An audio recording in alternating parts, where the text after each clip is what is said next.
Yeah, so we're going to go through a couple of questions here, and we're going to ask, like, okay, for these structures, is this a valid BST, and is this a valid AVL tree?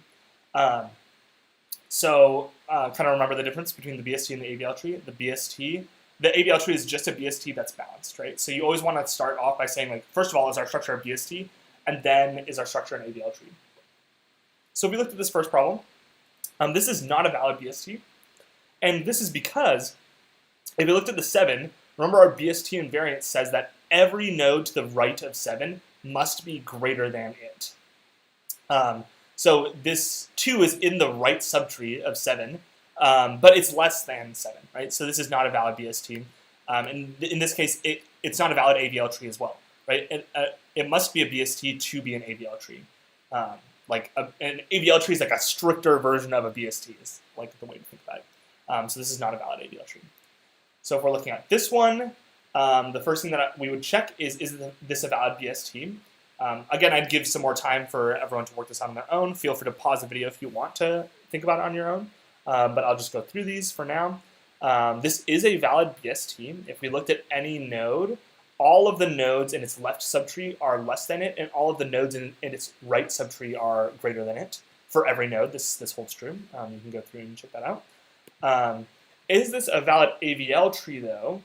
The answer here is no. So what we can do is look at some nodes and we can try to check their heights, right? So there's actually a few different nodes that work for this, but one example is this 42, right? The height of its left subtree is 1, 2, right? There's 2 arrows.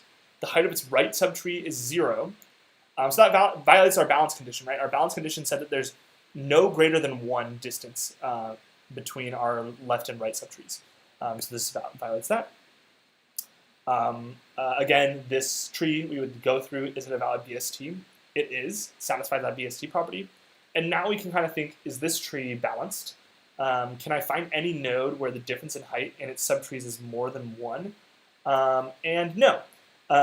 This tree is also balanced. And notice, like, it doesn't have to be, like, perfectly balanced. Like, there are more, this 7's right subtree is a little bit higher than its left subtree, but it's only higher by 1, right? And that's what really counts for this balance property. So this is just a quick introduction to AVL trees. Again, I think we have 2 more videos on this in this playlist, so definitely check those out if you're interested. We'll go more in depth there.